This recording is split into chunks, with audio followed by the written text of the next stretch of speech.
Hola jóvenes, vamos a hacer la lectura sistemática del electrocardiograma de un paciente con hipertensión arterial. Siempre que hacemos una lectura de un examen debemos ser sistemáticos. Ustedes empiezan a conocer los electrocardiogramas y aquí tenemos el de uno de ellos. Este es un hombre de 55 años. Miren, tiene hipertensión arterial aproximadamente hace 10 años, no bien controlada. Consulta por disnea. El electrocardiograma nos va a ayudar a entender qué pasa con el paciente, por qué está consultando por esa disnea y probablemente nos va a ayudar a resolver su situación de salud.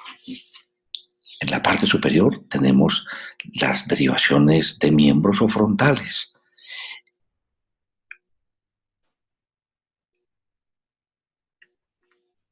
Aquí tenemos las derivaciones de 1, de 2, de 3, ABR, ABL y ABF.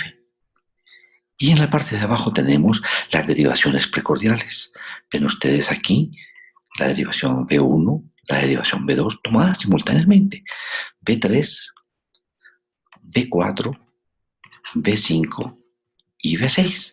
Tenemos entonces las 12 derivaciones que corrientemente tomamos para interpretar un electrocardiograma. Aquí tenemos un acercamiento de las derivaciones de miembros. Estas derivaciones, ¿cómo las logramos obtener? Recuerden cómo tomamos cada una de ellas. D1 es la comparación de diferencia de voltajes entre el brazo izquierdo y el brazo derecho. D2, la comparación de el brazo derecho con la pierna izquierda. D3, el brazo izquierdo con la pierna izquierda. Miren dónde están colocados los electrodos positivos. D1 en el brazo izquierdo, D2 y D3 en el brazo izquierdo. Y las derivaciones unipolares incrementadas, donde comparamos el electrodo positivo colocado en el brazo derecho, el electrodo positivo colocado desde el brazo izquierdo y el electrodo positivo colocado desde la pierna izquierda. Fíjense cómo nos da esta derivación de los miembros inferiores. ¿Sí? Si comparamos desde ya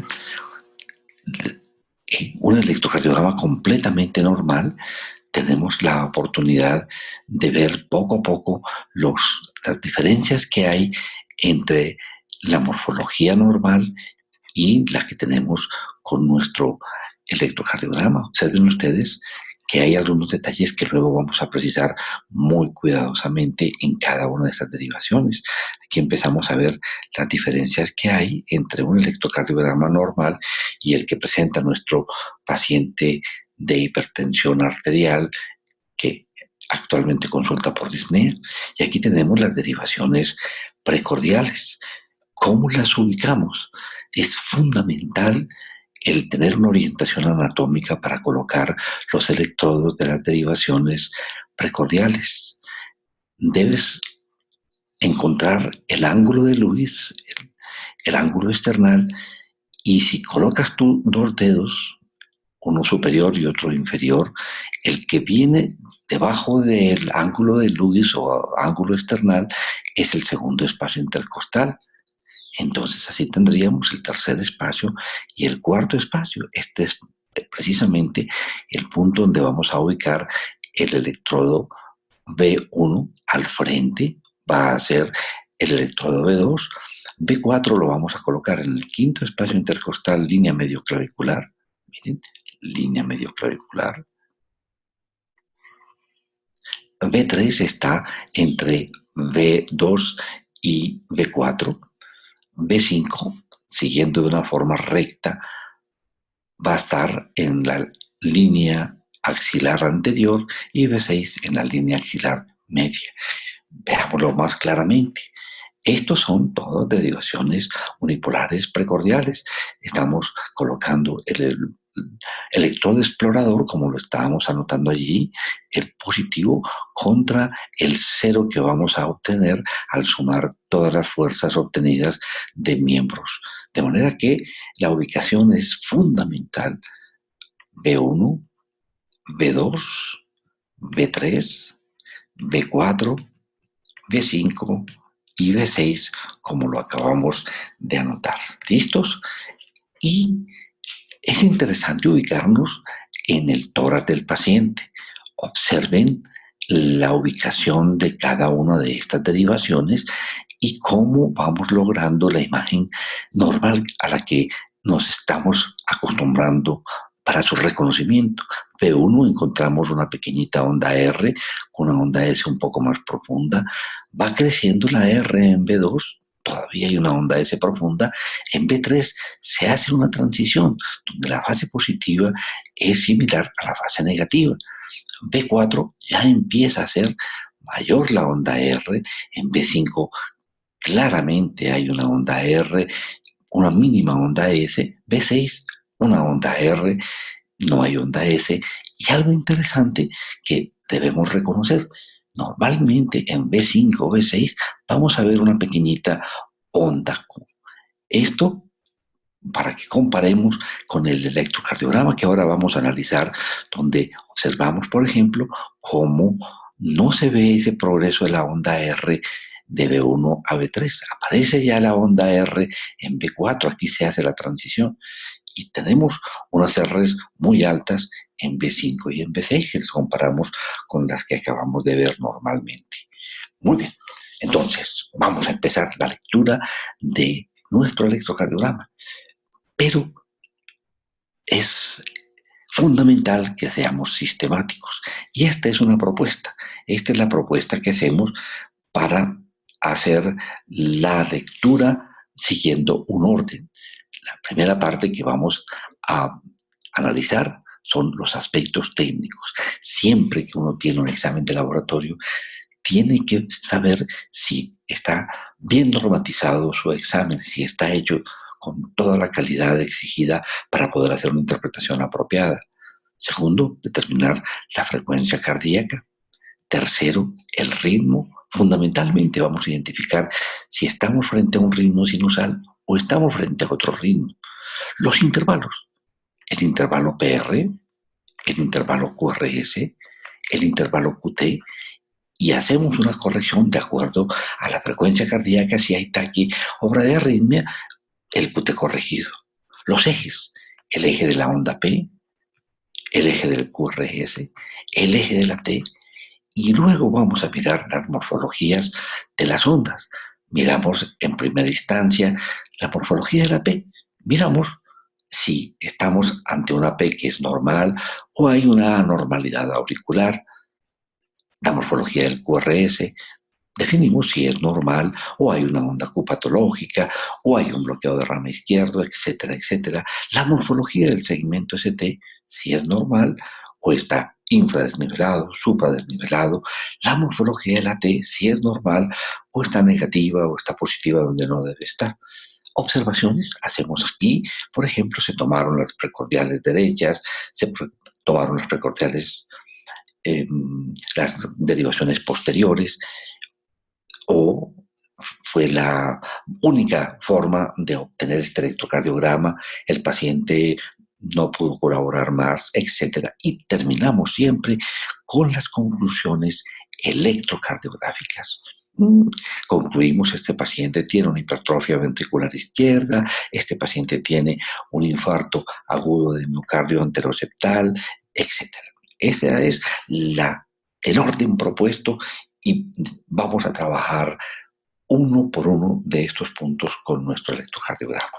Entonces, el primer detalle que vamos a mirar son los aspectos técnicos. ¿Qué es lo que miramos en los aspectos técnicos? Estos detalles son claves porque si leemos un electrocardiograma con problemas técnicos podemos equivocarnos. Entonces, un primer detalle es esto, la estandarización. ¿Qué es la estandarización?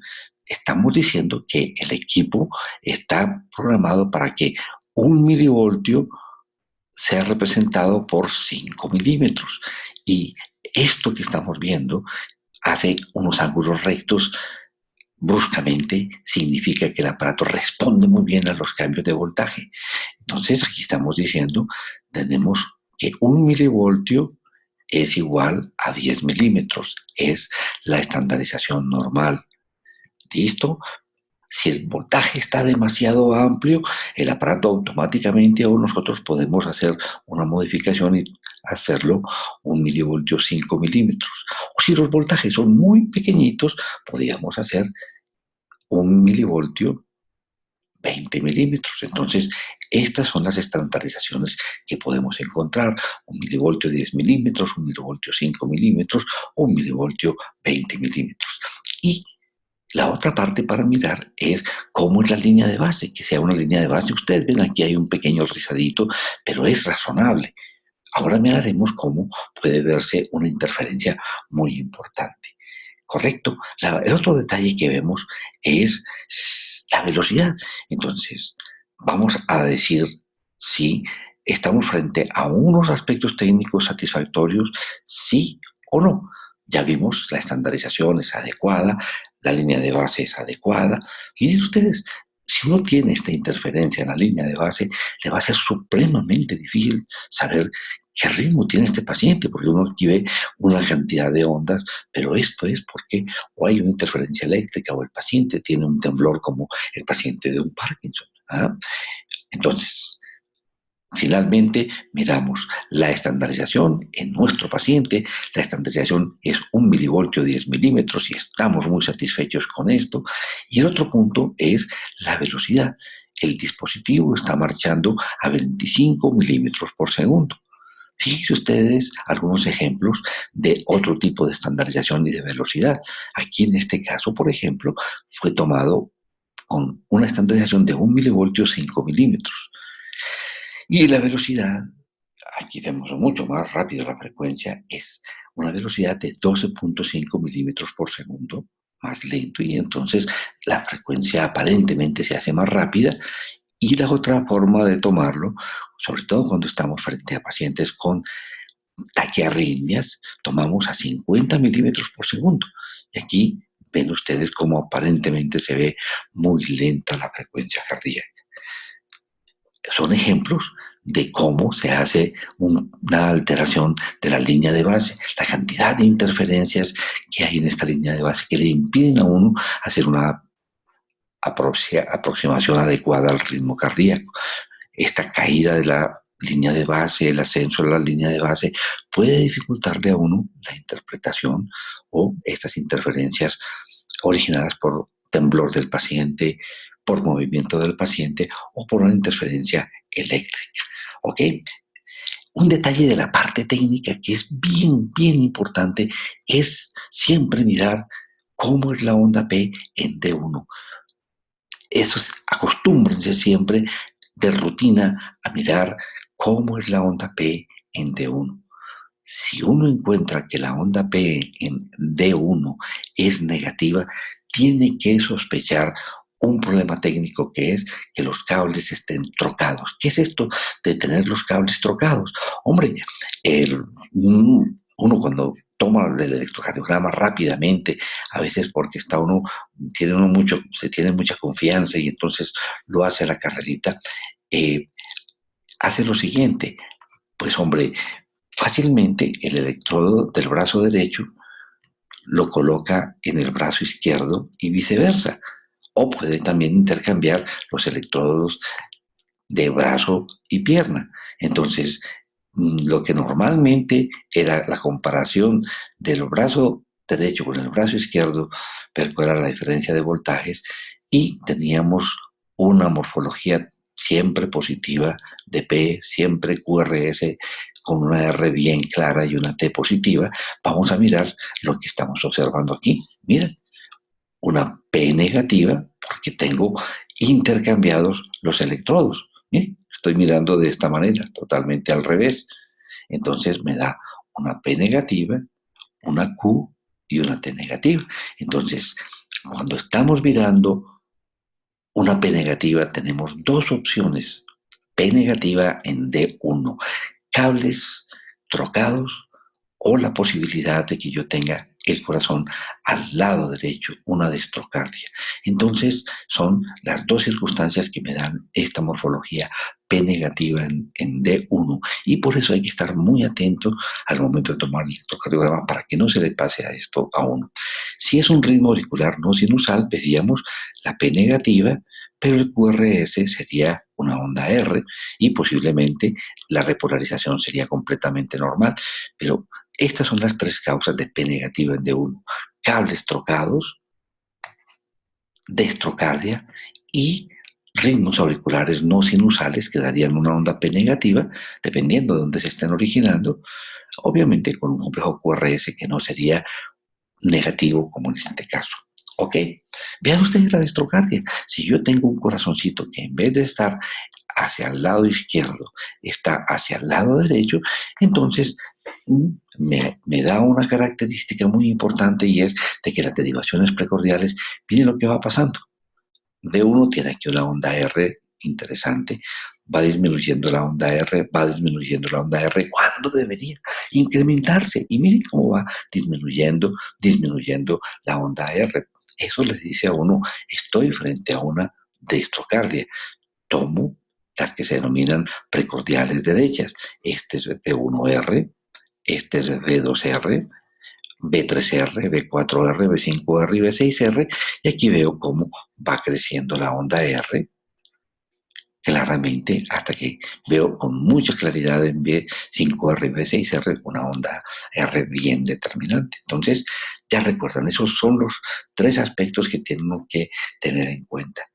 Todos los autores nos llaman la atención de cómo puede uno causar errores en la interpretación porque uno toma inapropiadamente el electrocardiograma por la colocación de los electrodos, porque el paciente está tembloroso, porque tiene interferencia eléctrica, etcétera, etcétera, ¿cierto? Entonces, en resumen, ¿qué miramos de los aspectos técnicos? Miramos la estandarización, como en este caso, ven ustedes, hay una estandarización muy particular. Las primeras 6 derivaciones están tomadas a 1 milivoltio 5 milímetros, las otras están tomadas a 1 milivoltio 10 milímetros. En este caso está la velocidad a 50 milímetros por segundo. Aquí la estandarización es 1 milivoltio 5 milímetros. Aquí la velocidad con que está tomado el electrocardiograma es 12,5 milímetros por segundo. Miren ustedes, comparando dos derivaciones. Esta es D1 que no tiene interferencia y un D2 que tiene mucha interferencia. Uno en esta derivación puede mirar claramente la presencia de los complejos QRS y puede identificar que detrás de los complejos hay una onda P, pero en D2 aquí es imposible con esta línea de base ondulada identificarlo. Entonces, esos son problemas de la línea de base.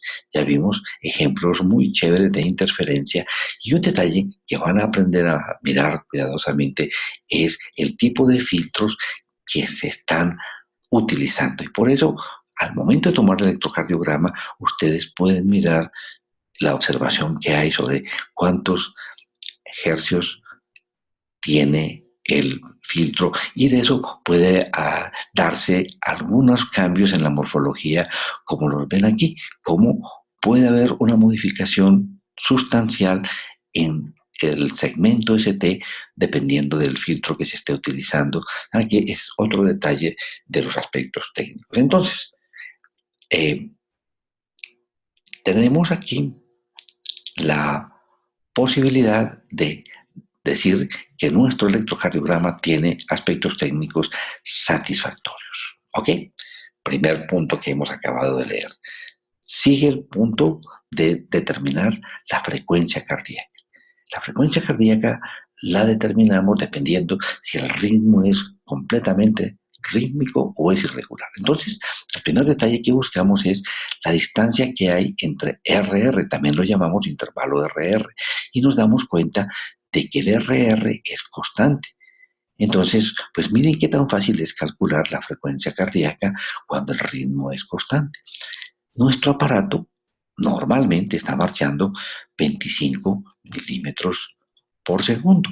Quiere esto decir de que en un minuto, que precisamente vamos a buscar cómo es la frecuencia en un minuto, el aparato recorre 25 por 60. Esto da 1500 milímetros.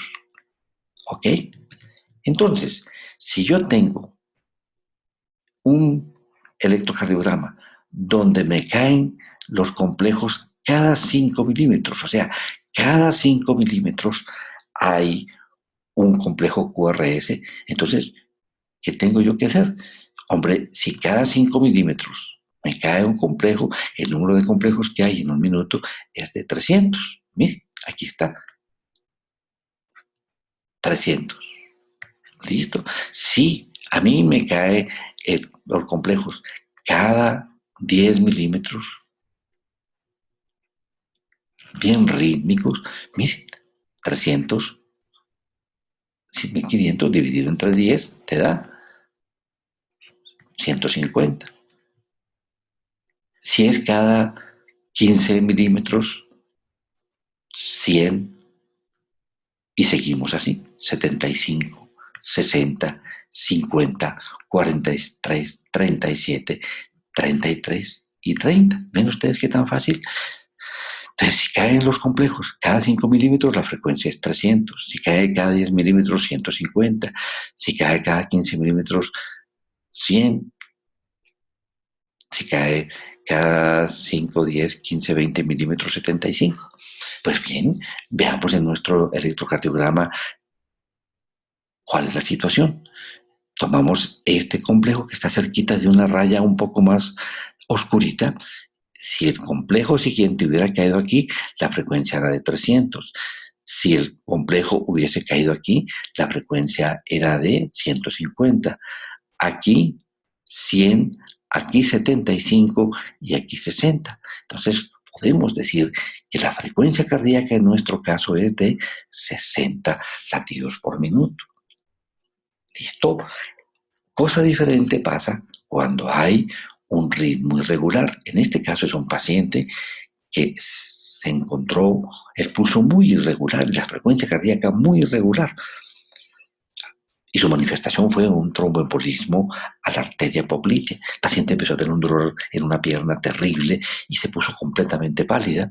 Al momento de tomar el electrocardiograma, observamos este detalle. Vean ustedes cómo el RR es un RR que varía. Hay momentos en que es mucho más cortico el RR, es más largo el RR. Entonces buscamos la presencia de onda P y lo que nos encontramos es una línea de base ondulada. Miren aquí más fácilmente en la derivación de 2. Miren, la línea de base es muy ondulada y el RR muy variable. Miren, ¿cómo procedemos? El equipo usualmente tiene unas rayitas cada segundo. Recuerden que se está tomando a 25 milímetros por segundo. Entonces, cada 25 milímetros es un segundo. De lo que hacemos es contabilizar cuántos complejos hay en 6 segundos. Aquí tenemos 1 segundo, 2 segundos, 3 segundos, 4, 5 y 6. Contabilizamos cuántos complejos hay en esos 6 segundos. Tendríamos 1, 2, 3, 4, 5, 6, 7, 8, 9, 10, 11, 12, 13, 14, 15, este está ya por fuerita, ¿no? Entonces sería 15 complejos. Entonces, si contabilizamos 15 complejos en 6 segundos, todo lo que tenemos que hacer es multiplicar por 10 y nos da una frecuencia de 150 latidos por minuto en promedio, ¿sí? Porque el RR es variable. Le dice uno en promedio, en este caso que tenemos un RR variable, la frecuencia cardíaca es de 150 por minuto, ¿ok? Entonces, esa es la forma de calcular la frecuencia cardíaca cuando el RR es variable. Entonces, ya llevamos dos aspectos de lectura de nuestro electrocardiograma. los aspectos técnicos satisfactorios y la frecuencia cardíaca es 60 por minuto. A continuación sigue la determinación del ritmo cardíaco, ¿cierto? Entonces, ya vimos un detalle que es muy importante, mirar si el ritmo es regular o es irregular. Ya tenemos mucho avanzado con eso. Y nos encontramos para saber si es regular o no, el que vemos el intervalo RR, que sea constante. Una vez que identificamos que el RR es constante, el punto que sigue es la búsqueda detrás del complejo QRS de onda P.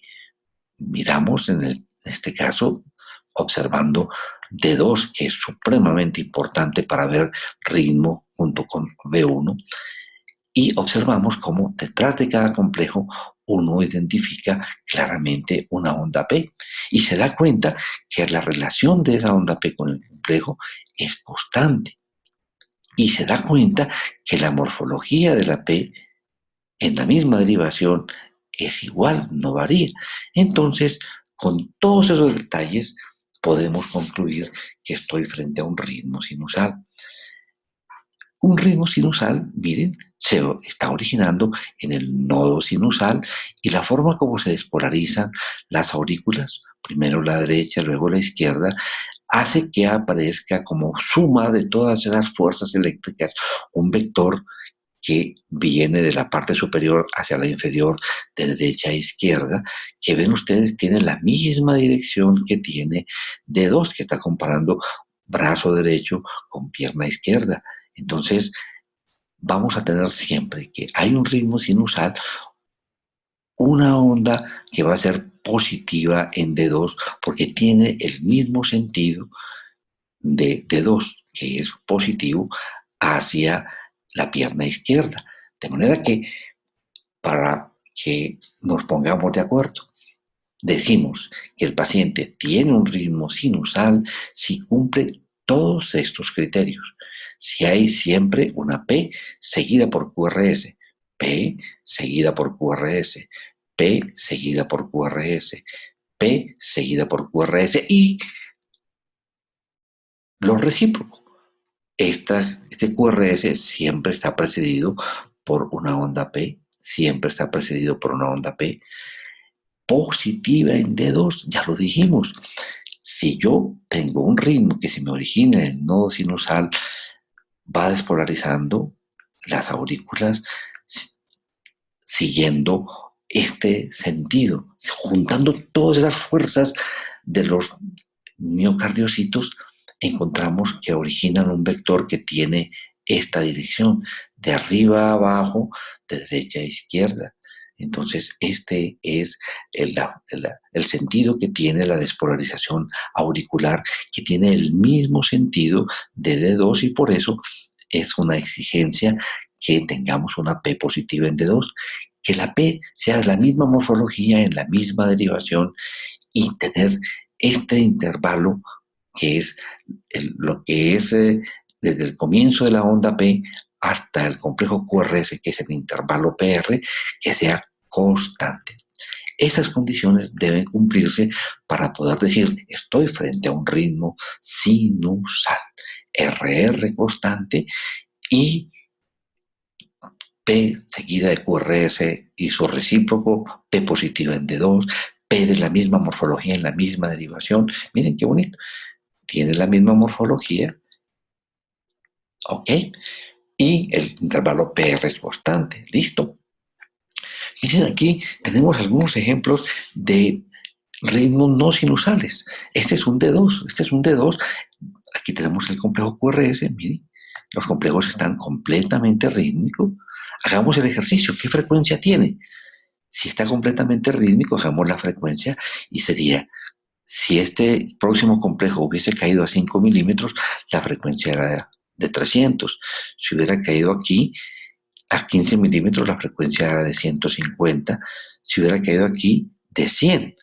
Entonces, es una frecuencia que está entre 150 y 100. Yo tengo 5 milímetros para distribuir 50 latidos. Entonces, aquí serían 110, aquí 120, aquí 130. Entonces yo puedo decir de que la frecuencia cardíaca en este caso es de 130 por minuto.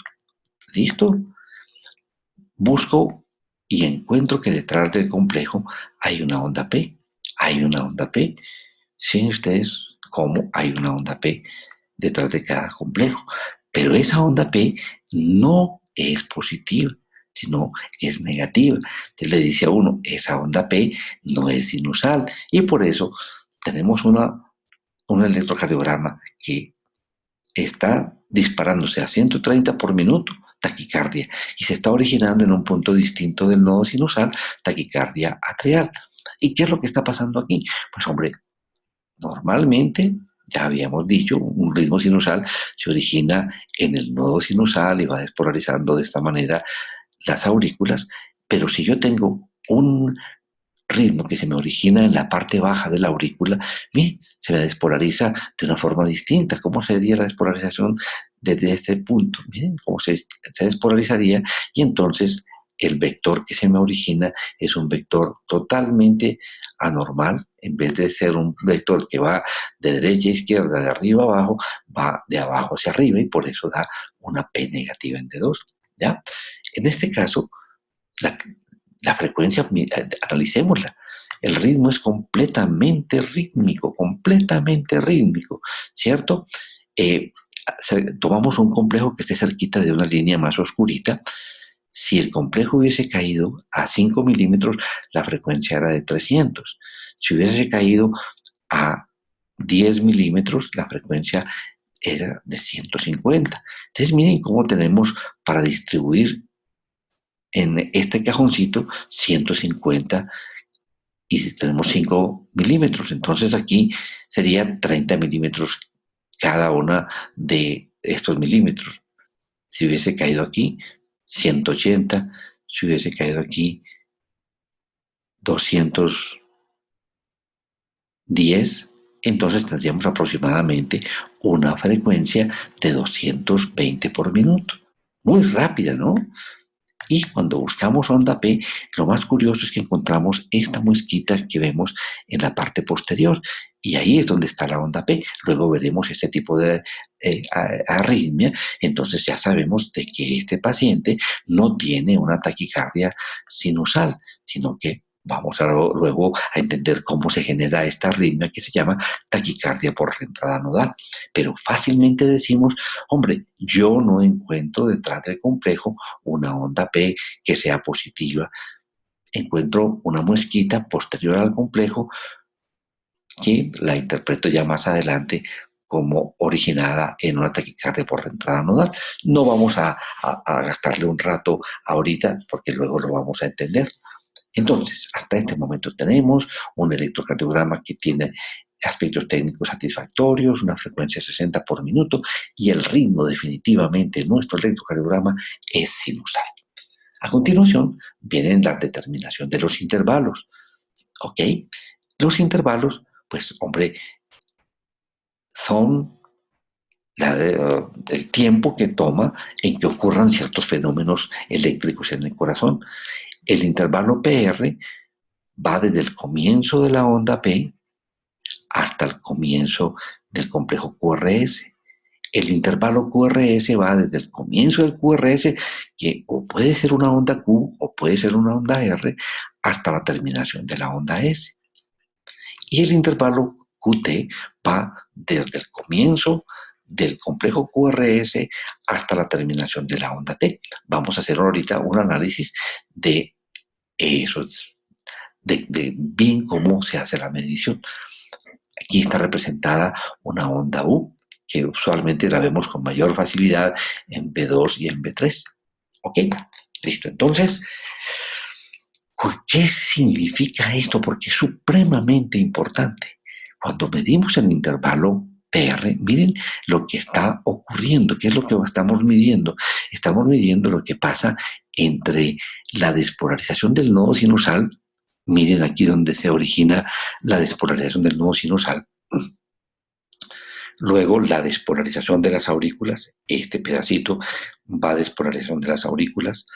Luego Toma todo este tiempo, perdón, este es el tiempo que toma el nodo sinusal en despolarizarse, luego todo este tiempo que toman las aurículas en despolarizarse, el tiempo que pasa el estímulo en el nodo AB, que se detiene afortunadamente en el nodo AB, luego el paso por el GIS, que es muy rápido, vean ustedes el paso por el GIS, la llegada a la red de Purkinje y finalmente la despolarización del ventrículo izquierdo-derecho. Entonces, lo que vamos a medir del intervalo PR es esto que está ocurriendo desde el momento de la despolarización del nodo sinusal hasta la despolarización ventricular. Entonces nos toca mirar el tiempo que toma la despolarización del nodo sinusal, el tiempo de despolarización auricular, el tiempo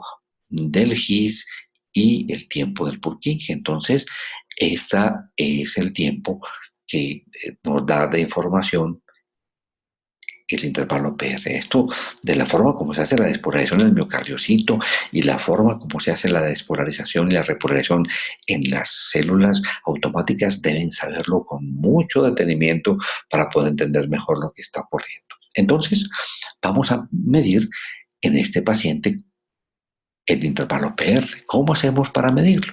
Entonces, tomamos desde el comienzo de la onda P hasta el comienzo del complejo QRS. Entonces, medimos cuántos cajoncitos hay.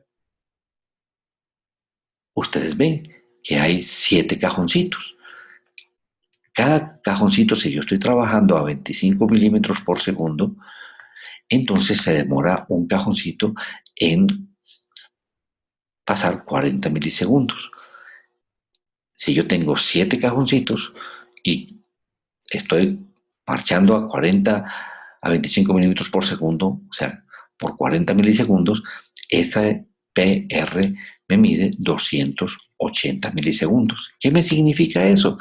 Que toma 280 milisegundos desde la despolarización del nodo sinusal, este primer pedacito es despolarización del nodo sinusal, luego toda la despolarización auricular, luego el paso por el nodo AB y luego el paso por Purkinje, por eh, el haz de His y Purkinje.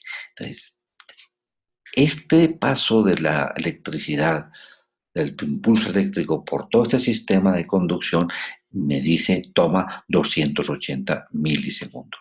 Normalmente, este intervalo PR, este tiempo entre la despolarización del nodo sinusal y la despolarización ventricular, no debe ser menor de 120 milisegundos ni mayor de 200 milisegundos, ¿vale? Entonces, si está más corto de 120 milisegundos, hablamos de que hay un tiempo más corto de lo normal y buscamos una explicación. Y si da más de 200 milisegundos, hablamos de que es un tiempo mayor de despolarización y, por supuesto, vamos a buscar una causa de esto. ¿Listo? Entonces, en nuestro caso, observen que ya encontramos una normalidad. Tenemos 280 milisegundos. ¿Hay algún problema en la conducción auriculoventricular? Algún detenimiento en algún punto está detenido, se hace más lento, entonces muy probablemente hay alguna alteración en la conducción, especialmente a nivel del nodo AB. Ya tenemos entonces una alteración. Listo, pasamos enseguida a medir el intervalo QRS. Recuerden que lo hacemos desde el comienzo del complejo hasta la terminación del complejo. Y en nuestro caso, miramos una derivación que está haciendo una transición, donde la R es igual a la onda S. Eso lo estamos viendo en B3. B3 es en este caso B4, perdóneme, sí, B4. Este es B4, donde hay una R y una S prácticamente iguales. Entonces miramos desde el comienzo del complejo, que aquí comienza como una R, hasta la terminación, este punto donde se une la onda S con el segmento ST, ya lo llamamos punto J. Entonces, vemos que tiene una duración de aproximadamente 2,5 milímetros. Entonces alcanza a tener, aguárdense, miramos, aquí yo lo había hecho el cálculo, sí, es, alcanza a tener 90 milímetros. Fíjense ustedes que tenemos aquí 2,5 cajoncitos aproximadamente, entonces sería 40 milisegundos multiplicado por 2.2,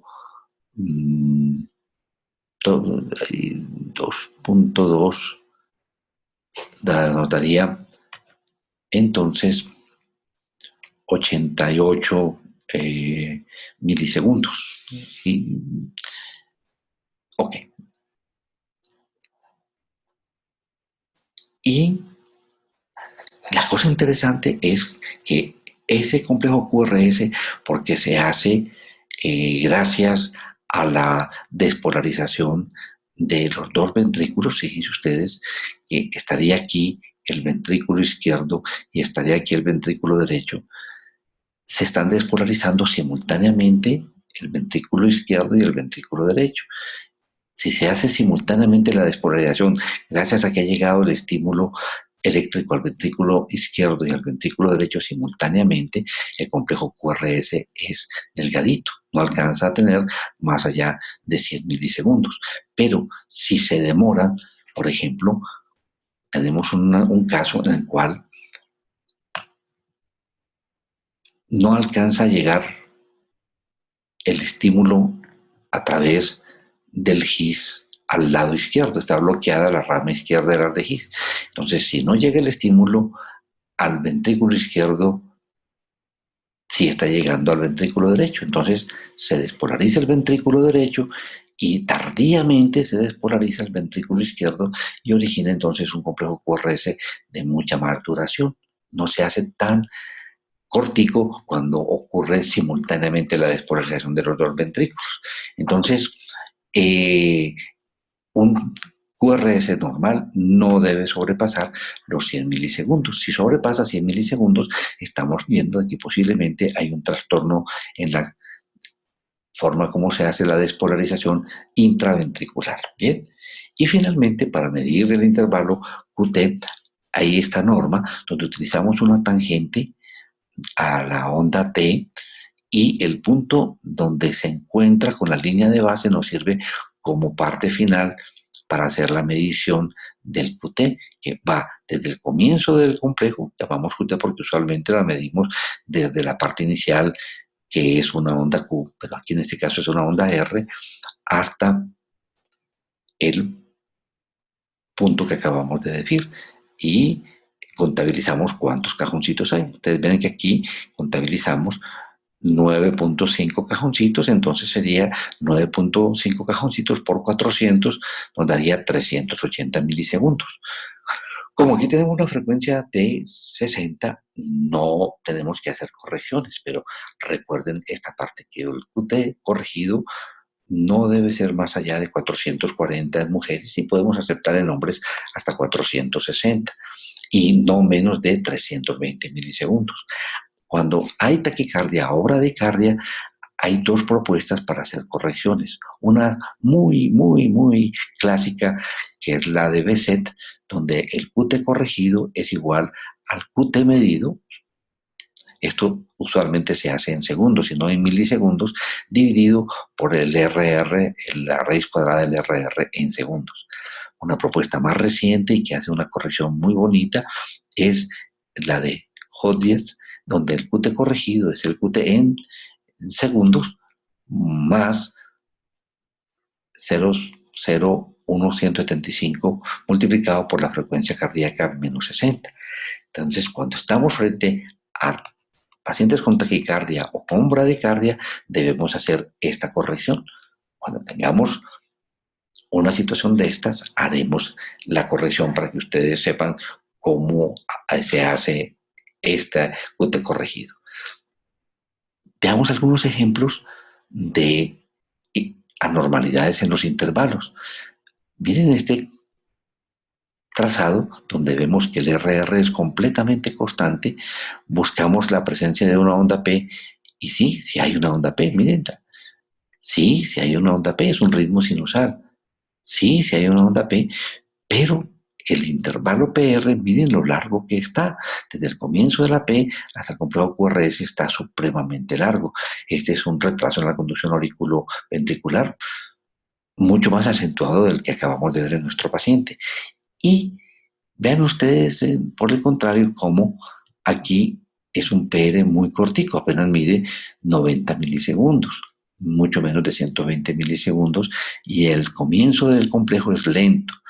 Esto se debe a que hay un cortocircuito que evita el paso del impulso a través del nodo AB, se va por un haz anómalo y da origen a esto que se llama una preexcitación, un PR corto.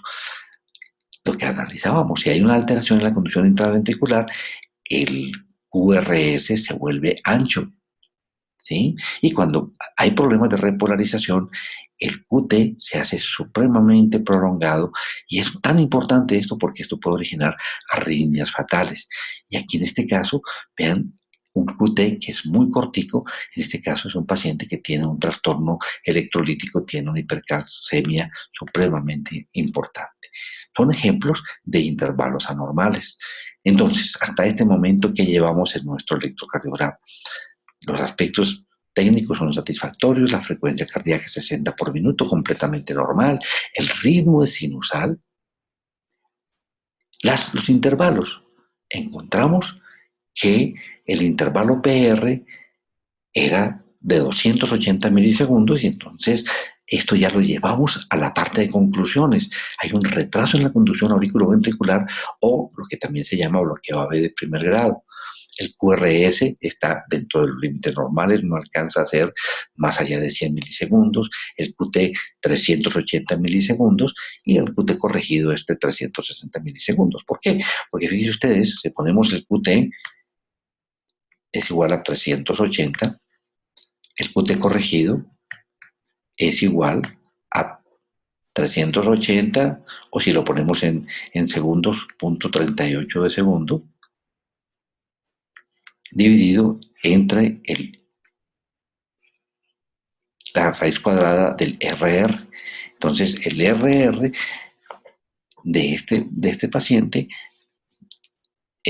para la frecuencia que tenía, debía estar en, miremoslo, que lo tenemos, 5, 10, 15, 20, 25, ¿cierto? Tiene 25 milímetros, 25 milímetros por 0.04 nos da 1. Entonces, el QT corregido nos daría 380 dividido entre la raíz cuadrada de 1, que es igual a 380 milisegundos. ¿Ok? Luego, cuando estemos ante taquicardias y bradicardias, vamos a hacer el ejercicio de cómo calcular el QT corregido. Y lo mismo siguiendo la fórmula de Hodges. Bueno, ahora viene uno de los puntos que en general le da más dificultad a los médicos determinar, que son los ejes de las ondas. Vamos a calcular el eje de las ondas en el plano frontal, o sea, que tenemos que tomar las derivaciones frontales o de miembros de 1, de 2, de 3, ABR, ABL y ABF. Entonces, ¿qué es lo que vamos a hacer? Recuerden cómo de 1 es la comparación del brazo derecho con el brazo izquierdo y es positivo hacia el lado izquierdo. De 2 compara el brazo izquierdo con la pierna izquierda, es positivo hacia el brazo, hacia la pierna izquierda. De 3 compara el brazo izquierdo con la pierna izquierda, es positivo hacia la pierna izquierda. Y cuando hablamos de las unipolares de miembros, entonces estamos mirando que todo está siendo visto desde ABR, todo está siendo visto desde el brazo izquierdo en ABL y todo está siendo visto desde la pierna izquierda en ABF. Entonces, aquí tenemos la manera como normalmente se despolariza el corazoncito. Si el ritmo es sinusal y se origina en el nodo sinusal, la despolarización de la aurícula toda se junta en un vector que tiene este sentido, de arriba abajo, derecha a izquierda. Luego, al paso del GIS y despolarizarse simultáneamente el ventrículo izquierdo y el derecho, nos origina entonces este vector que predomina, ven ustedes, hacia el lado izquierdo. Y la forma como se hace la repolarización es un vector que en principio debería tener el mismo sentido de el URS. Entonces vamos a analizar, y ustedes ya lo vieron en la clase, cómo se hace siguiendo el mismo sentido de la despolarización. Entonces, esta es la manera como normalmente ocurren los vectores normalmente. También uno puede sacar el eje en el horizontal analizando cómo se hacen los cambios en estas derivaciones. Saquemos pues el eje del QRS en el plano frontal.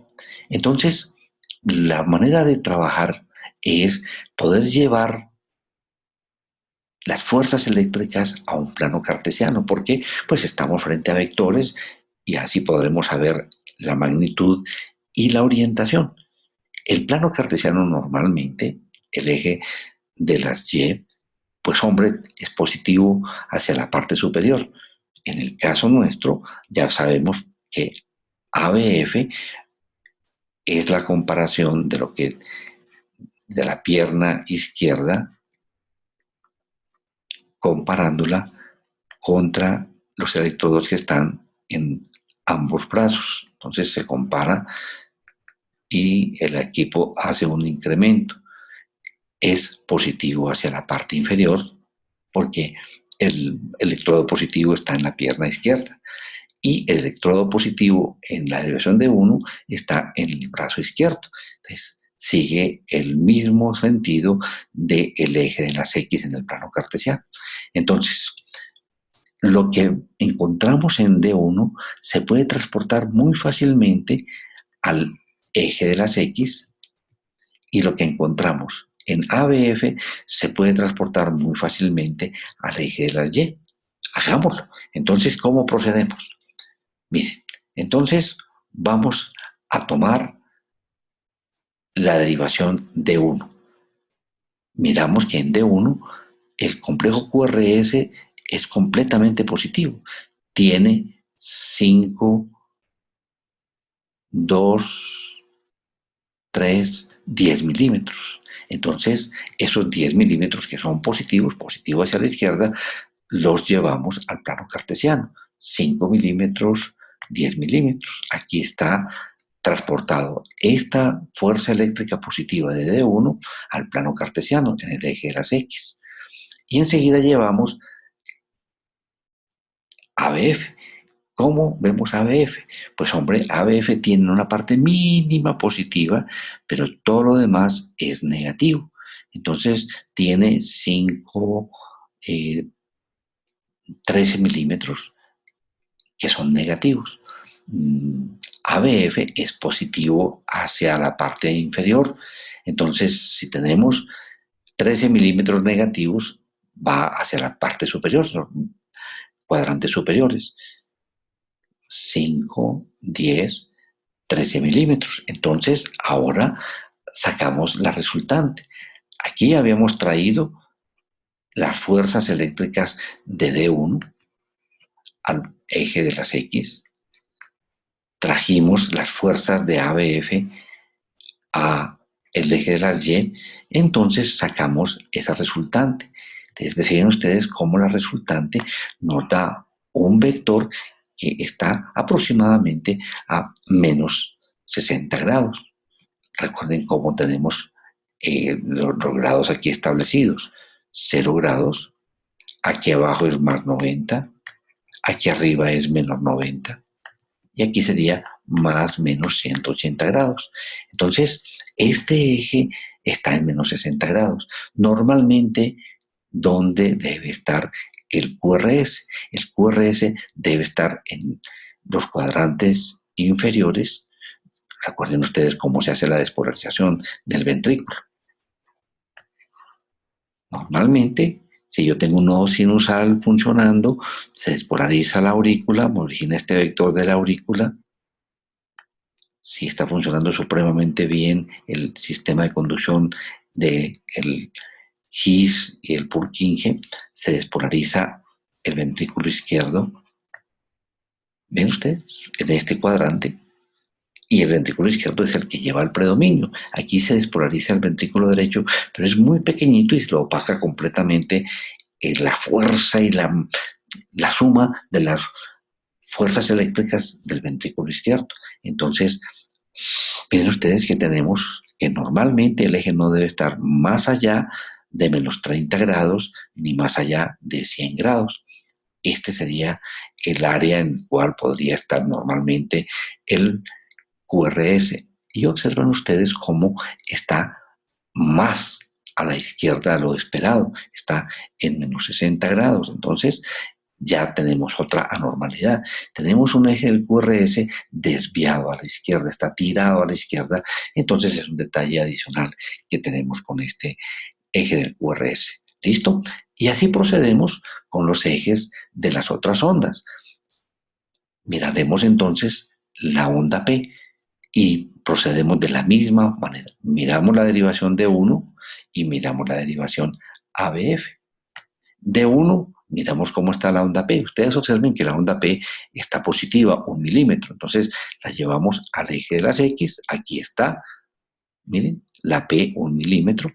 Y miramos la P en ABF. También está positiva, un poquito más positiva en ABF que en D1. Y entonces la colocamos en la parte inferior porque es positiva, a diferencia del QRS que vimos ahorita. Hacemos la resultante y ven ustedes que tenemos un eje de la P a más 60 grados. Si yo tengo un ritmo que se está originando en el nodo sinusal, el eje de la P siempre va a estar en este cuadrante inferior izquierdo, entre 0 grados y más 90 grados. Entonces, en este caso tenemos un eje de la P a más 60 grados, que es completamente normal, está donde lo esperamos que esté. Entonces, el eje de la P no tiene problemas. Pasamos ahorita a medir el eje de la T. En el eje de la T procedemos exactamente igual. Miren, buscamos D1 y miramos cómo está la T, y la T la encontramos negativa y medimos qué tan profunda es esa onda T. Observen ustedes que aquí mide unos 3 milímetros. 1, 2 y 3. Y es negativa. Entonces, si está negativa, está en el lado derecho en los cuadrantes derechos del plano cartesiano. Miramos cómo está la T en ABF y la encontramos positiva, 2 milímetros. Entonces, colocamos aquí 2 milímetros positivos y al sacar la resultante nos encontramos que la onda T tiene una dirección que está aproximadamente a más 140 grados. ¿Correcto? Entonces, ¿eso es normal o es anormal? Tenemos el eje de la T opuesto completamente al eje del QRS.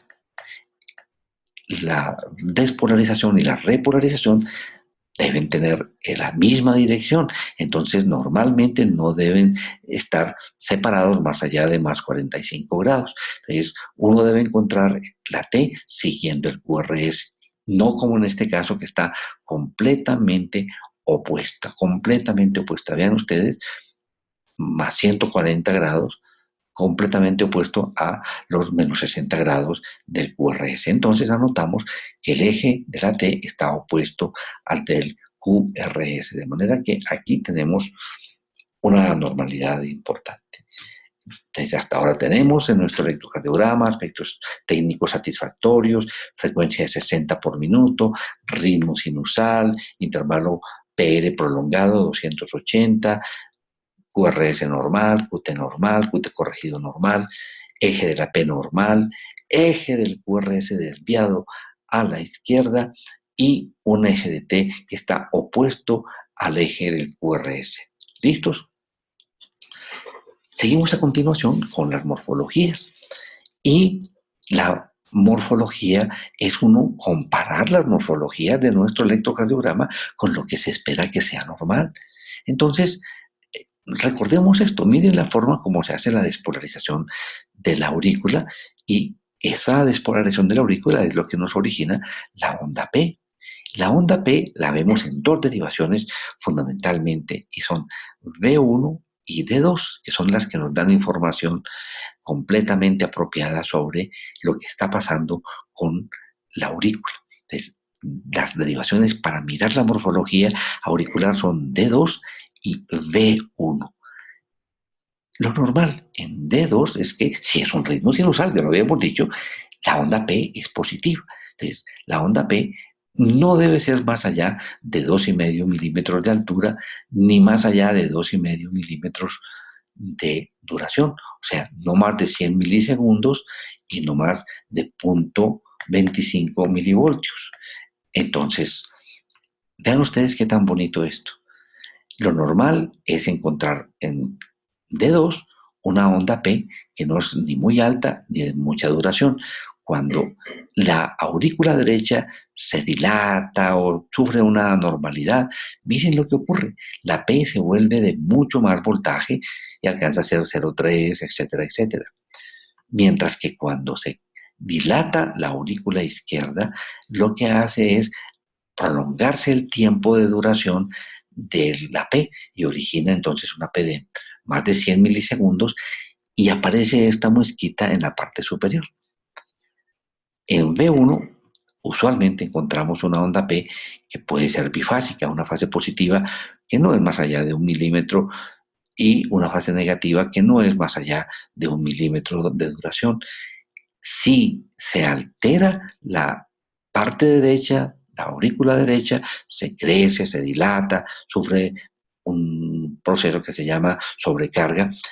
La fase inicial positiva se hace muy notoria, 2 milímetros o más, pero cuando el que se dilata o se hace anormal es la aurícula izquierda, la fase negativa se hace muy profunda, más de 1 milímetro, y de mayor duración, más de 1 milímetro. Entonces, aquí reconoceríamos si el AP de nuestro paciente tiene signos de anormalidad auricular derecha o anormalidad auricular izquierda o es normal. Así de sencillo. Tenemos esas posibilidades. O es normal, o hay una anormalidad de la aurícula derecha o de la aurícula izquierda, o por supuesto, vía auricular.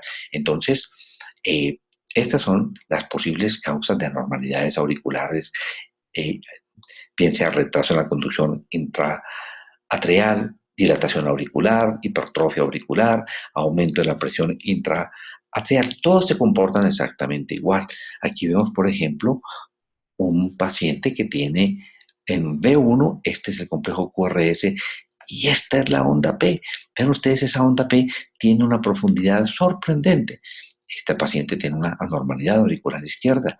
Y este otro paciente, este es B1 también, vemos, esta es la onda P y vemos cómo esa fase inicial es muy alta y nos permite decir estoy frente a una anormalidad auricular derecha. Son dos ejemplos. Y este que es un ejemplo muy, muy, muy, muy bonito de una paciente con una estenosis mitral, miren el B1, miren, esa onda P es sorprendente, tiene casi 2 milímetros de profundidad y una duración de más de 2 milímetros en B1. Y cuando vemos D2 y D1, miren que tiene una duración de más de 100 milisegundos y esa muesca que tiene en la parte media es claramente indicadora de cómo estamos frente a una anormalidad auricular izquierda. ¿Listo? En nuestro caso, miremos D2. Miren ustedes que la P en D2 es una onda P que no tiene una duración más allá de 100 milisegundos. Y en V1 hay una bifásica, una fase positiva que no es muy alta y una fase negativa que posiblemente esté en el puro borde de la normalidad. Uno se compromete cuando definitivamente está anormal, pero aquí vean ustedes que no tiene una profundidad más allá de 1 milímetro y creo que estamos en condiciones de decir la morfología de la onda P es normal. ¿Ok? Entonces, de encontrar anormalidad auricular izquierda, anotamos aquí. De encontrar anormalidad auricular derecha, anotamos aquí. O si hay signos de las dos aurículas, las anotamos aquí. Anormalidad auricular izquierda, etcétera, etcétera. Listo. A continuación, miramos la morfología del QRS. ¿Qué es lo que confrontamos nosotros para mirar si es normal o es anormal? Entonces, tenemos que mirar los voltajes. Si encontramos voltajes demasiado amplios o voltajes muy pequeñitos, los informamos. Hombre, hay un voltaje mayor de lo normal o hay bajo voltaje. La presencia de ondas Q patológicas. Si hay alteraciones de la conducción intraventricular, es porque el complejo QRS está ancho, entonces tiene morfología de bloqueo de rama derecha o morfología de bloqueo de rama izquierda. Todo esto lo vamos a trabajar más adelantico. Fragmentaciones del QRS, cuando el QRS, en vez de ser limpiecito en su trazo, uno empieza a ver que hay unas melladuras. Entonces, esas melladuras hablan de fragmentación del QRS. La presencia de un comienzo lento del complejo QRS es una onda delta. La presencia en B1 de una pequeñita onda que puede explicar una muerte súbita en un atleta, onda épsilon, y en un paciente que tiene un problema de hipotermia puede aparecer esta onda de Osborn. Entonces, son detalles que uno va a mirar siempre en la morfología del QRS. Cómo son los voltajes, si son voltajes exagerados o son voltajes menores de lo esperado, la presencia de ondas Q patológica, las alteraciones de conducción intraventricular, fragmentación del QRS y ondas especiales como sería la onda delta, la onda epsilon y la onda de Osborn, que por supuesto vamos a trabajar eso con mucha profundidad más adelante.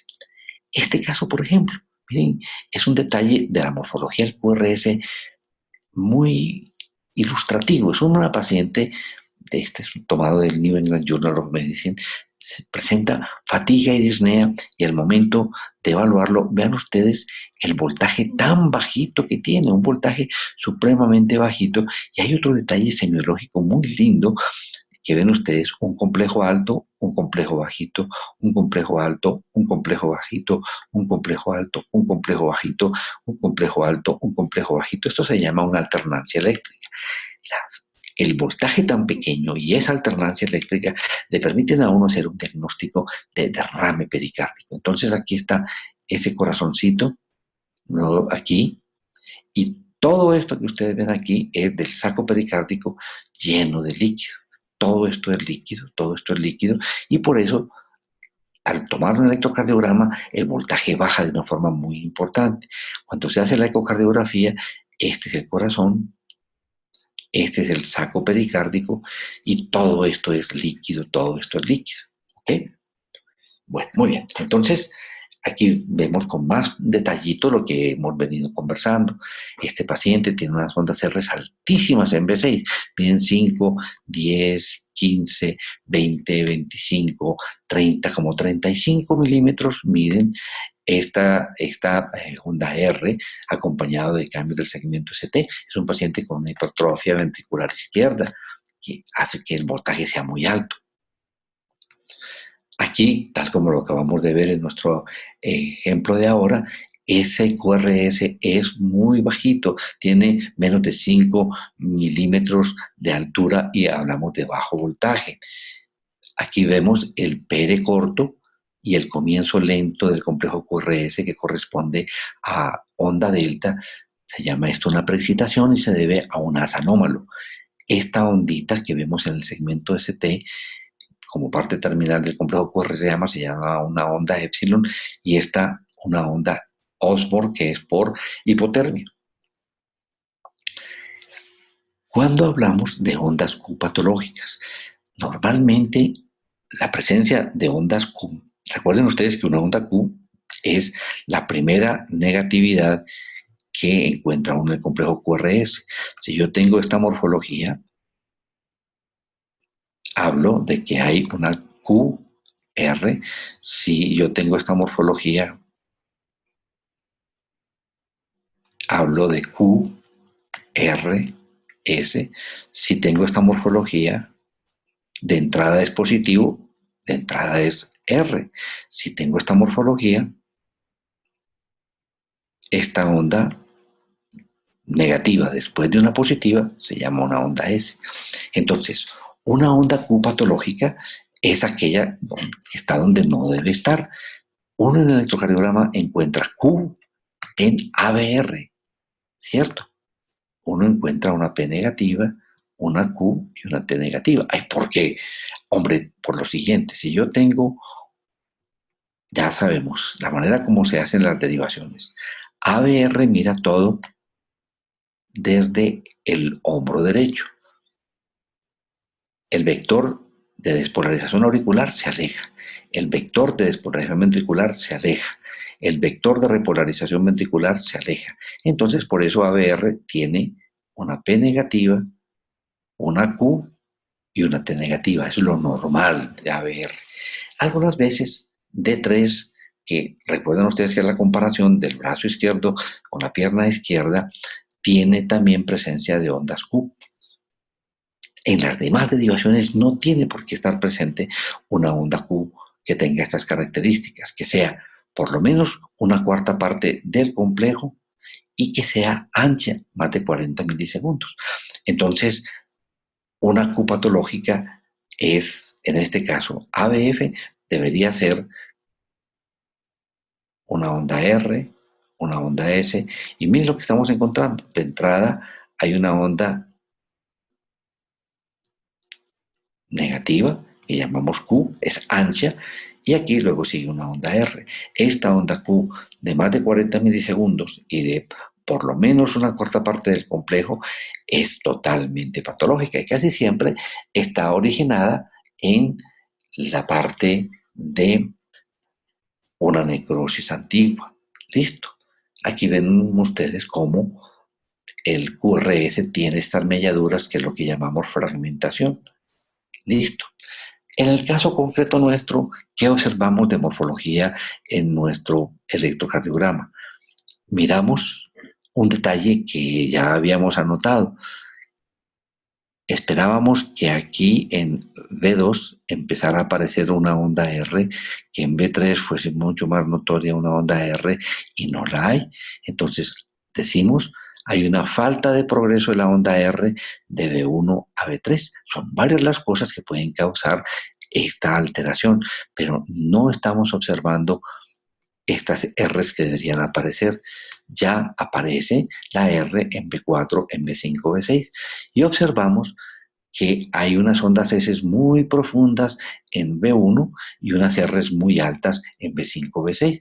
Entonces, esa parte la pasamos a nuestro informe. Encontramos unas ondas S muy profundas en D3 y D4. Entonces, esto vamos a trabajarlo en la próxima oportunidad que veamos los índices que indican hipertrofia ventricular izquierda. Entonces, en nuestro paciente, los índices que indican hipertrofia ventricular izquierda están todos presentes. Índice de Sokolov positivo, índice de Cornell positivo, índice de Cornell duración positivo y Romil Estes positivos. Y falta progresión de la R de B1 a B3. Todavía para esta oportunidad no vamos a trabajar estos índices, sino que lo dejamos para la siguiente oportunidad de analizar muy bien cómo se hace la apreciación de los voltajes y las duraciones de los complejos QRS y otros cambios que son indicadores de hipertrofia ventricular izquierda. ¿Ok? Luego sigue la morfología del segmento ST y es muy fácil simplemente decir si nuestro segmento ST está isoeléctrico o el segmento ST está supradesnivelado o infradesnivelado. Y hay algunas características de cómo se hace este supradesnivel o el infradesnivel y hacemos observaciones sobre ese punto. La más importante es cuando se presentan síndromes coronarios agudos. Observen cómo este paciente que tiene un dolor de pecho, vemos en D1, esta es la derivación D1, esta depresión del segmento ST en forma descendente. En D2, miren cómo hay una T alta y está llevándose y elevando el segmento ST. Esta es la línea de base y todo esto es un segmento ST elevado que también está presente en D3 y está presente en ABF. En este caso hay una elevación del segmento ST en las derivaciones 2, 3 y ABF que miran la cara inferior y una depresión del segmento ST en D1 y ABL que también es anormal. Entonces, en este caso informaríamos elevación segmento ST supradesnivelado en 2, 3 y ABF, infradesnivelado en D1 y en ABL. En este caso, miren ustedes cómo ese segmento ST está muy elevado, entonces informamos un segmento ST supradesnivelado en las derivaciones B2, B3, B4, B5. Ese segmento ST está muy por encima de la línea de base. Y aquí tenemos oportunidad de un ejemplo de ondas Q patológicas. Miren, uno esperaría encontrar aquí una onda positiva y de entrada es una negativa. Uno esperaría encontrar aquí una fase positiva y de entrada es negativa. Aquí hay una Q profunda. Miren el ejemplo aquí en B4. Uno en B4 debería esperar una onda R y una onda S y lo que hay de entrada es una onda Q. Entonces este paciente tiene ondas Q patológicas, ¿ok? Mire otro paciente con elevación del segmento ST, supradesnivel, y en este caso es debido a que el potasio está supremamente elevado, una causa de elevación del segmento ST. Algunas veces hay estas alteraciones como unas muesquitas en el segmento ST, en la parte final, que pueden ser normales y se llama un síndrome de repolarización temprano, que por supuesto que vamos a discutirlo con mucha profundidad más adelante. Vean cómo en este paciente se presenta esta elevación del segmento ST anormal. Entonces decimos segmento ST supradesnivelado y aquí se dice que tiene una forma como de aleta de tiburón y esto es indicativo de un problema que se llama síndrome de Brugada que puede llevar a la muerte súbita a personas jóvenes. Lo mismo, hay un supradesnivel del segmento ST en un joven que tiene un síndrome de Brugada, esto no es normal. Entonces informamos, este paciente tiene un supradesnivel, se llama en silla de montar, en B1, B2, B3. Bueno, y miramos nuestro paciente que nos encontramos específicamente con el segmento ST y nos encontramos de que el segmento ST en D1 está levemente deprimido. Observen ustedes cómo ese segmento ST está descendente, levemente deprimido en D1 y en ABL. Miren, está levemente deprimido. Mientras que en D2 lo encontramos isoeléctrico. Mientras que en D3 lo encontramos isoeléctrico. En ABR lo encontramos isoeléctrico. Aquí está descendente, levemente descendente en D1 y en ABL. Entonces encontramos ese detalle al evaluar el electrocardiograma. En ABF encontramos segmento ST también isoeléctrico. Miramos isoeléctrico. Aquí está un poquito elevado el punto J. En V2 se admite en los hombres hasta 2,5 milímetros de elevación del punto J en V2 y 2 milímetros en B3. Aquí ya en B4 está isoeléctrico. En B5, miren cómo está también ya un poquito deprimido. Y en B6 está también el segmento ST deprimido. Entonces, pasamos esta información. Encontramos que el segmento ST está deprimido en forma descendente en D1 a BL y de B4 a B6. Eso no es normal. Entonces, hacemos esa información. Y finalmente miramos la morfología de la onda T. Usualmente, cuando yo tengo un QRS donde predomina lo positivo, como la repolarización se hace en el mismo sentido que la despolarización, usualmente la T está positiva. Entonces, miro si la onda T está positiva o está plana o está anormal, está negativa. Y miro, hombre, con respecto al QRS, cómo está presente. Miren lo que decíamos. Si yo tengo una onda R, espero que tenga una T positiva. Veamos este caso donde hay una hipertrofia ventricular izquierda. Una onda Q, que no es muy ancha y mide menos de la cuarta parte del complejo. Es una Q que puede ser normal, una Q septal, luego lo vamos a mirar. Pero miren ustedes cómo hay una R muy alta y aquí, en vez de tener una T positiva, tenemos un segmento ST deprimido y una T negativa. Esto es anormal. Y esto se presenta cuando hay una hipertrofia ventricular izquierda, como en este caso. Entonces son todos los detalles para poder observar si estamos ante una T que es normal, una T que es completamente plana, que tampoco es algo normal, si la T es negativa donde no debe ser negativa. Ya vimos que en ABR, recuerden ustedes cómo ABR tiene una T negativa, eso uno puede encontrar en ABR una T negativa. En B1 es otra derivación donde uno puede encontrar una onda T negativa, pero ya no en B2. ¿Ok? Entonces, dos derivaciones en las que uno puede encontrar una T negativa, ABR y B1, no en las demás. Entonces, vamos a mirar ejemplos. Una T positiva, una T que es muy alta y muy picuda. Esto es indicador o de hipercalemia o de isquemia hiperaguda. Esta T bifásica usualmente es polisquemia. Y una T invertida tan profunda usualmente es polisquemia. Una T plana, como la estamos viendo aquí, es más inespecífica. Muy bien, entonces, ¿cómo está la T en nuestro paciente? En nuestro electrocardiograma.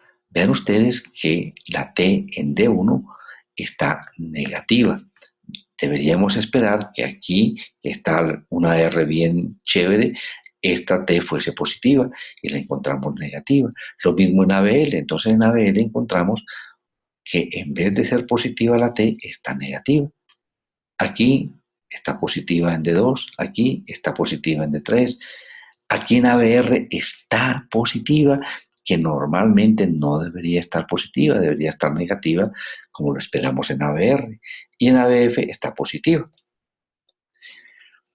En B1 está positiva, en B2 está positiva, en B3 está positiva, pero de ahí en adelante B4, B5 y B6 tienen ondas T muy, muy, muy, muy negativas. ¿Correcto? Entonces, esa información la pasamos a nuestro electrocardiograma. T negativa de ramas asimétricas en D1 ABL, B4 AB6. Y ya con todos esos elementos, hombre, si hay alguna observación, como se tomaron precordiales derechas, la interferencia no fue posible mejorarla porque el paciente tenía Parkinson, en fin, y finalmente, aquí es cómo se colocan las precordiales derechas, que ya las habíamos mencionado, y cómo se colocan las derivaciones posteriores cuando uno está sospechando que hay un infarto de la cara posterior, que ahora más bien lo llamamos infarto basal lateral. Entonces, son detalles adicionales cuando son necesarios tomarlos. Y llevamos entonces toda esta información que obtuvimos aquí a las conclusiones. Nuestra conclusión por los voltajes tan altos que encontramos, por los cambios del segmento ST y por la onda T, decimos, este paciente tiene una hipertrofia ventricular izquierda con cambios secundarios de repolarización y lo que ya habíamos encontrado, un PR prolongado, retraso en la conducción auriculoventricular. Todo esto que estamos concluyendo se debe a esto que está ocurriendo. Este ventrículo, por la hipertrofia ventricular, por la hipertensión tan prolongada, ha hecho que las paredes se vuelvan mucho más gruesas o la posibilidad de que esa cavidad se haya dilatado. No somos capaces con el electrocardiograma de determinar cuál de estas dos situaciones, pero muy probablemente esto está originando a que el paciente tenga dificultades en la contracción o en la relajación y nos lleve a tener la disnea por la cual está consultando. Entonces ya tenemos una explicación. Con esto terminamos y quiero hacerle un homenaje a mi profesor, el doctor Gilberto Martínez Arango. Jóvenes, ha sido un placer hacer esta discusión con ustedes.